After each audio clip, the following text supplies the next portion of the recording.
Ang mga strawberry finches ay mga excellent breeders na pwedeng i-breed sa aviary o kaya naman sa mga breeding cages.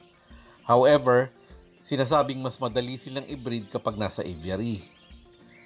Tuloy-tuloy ang pagpaparami ng mga ibon nito kaya mas mabuti kung ipapahinga sila every 3 clutches para mas tumagal ang buhay nila. Matitibay naman ang mga ibon na ito at pwedeng ihalo sa ibang mga uri ng finches dahil mababait pa rin.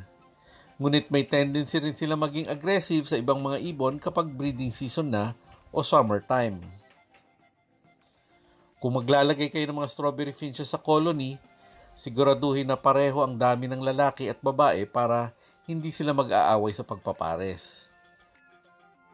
Kung sa breeding cages naman, huwag nyo paghahaluin ng dalawang pares dahil sigurado mag-aaway ang mga lalaking strawberry finches kapag breeding season na. At sa nabanggit ko kanina, kapag dumarating na ang breeding season, ang mga cock na strawberry finches ay nagiging kulay pulang-pula parang mas mapansin ng mga babae. Kakantahan at sasayawan nila ang mga hen para ligawan at saka makipag-mate. Sila ay gumagawa ng sarili nilang nest gamit ang mga nesting materials pero gumagamit rin naman sila ng mga nest basket o kaya nest box kapag meron.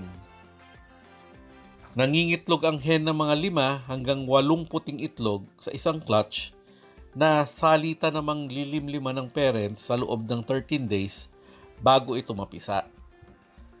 Mananatili ng 3 linggo sa pugad ng mga inakay bago sila lumabas, ngunit kakailanganin pa rin subuan ng 3 pang linggo ang mga inakay bago sila matutong tumuka ng mag-isa.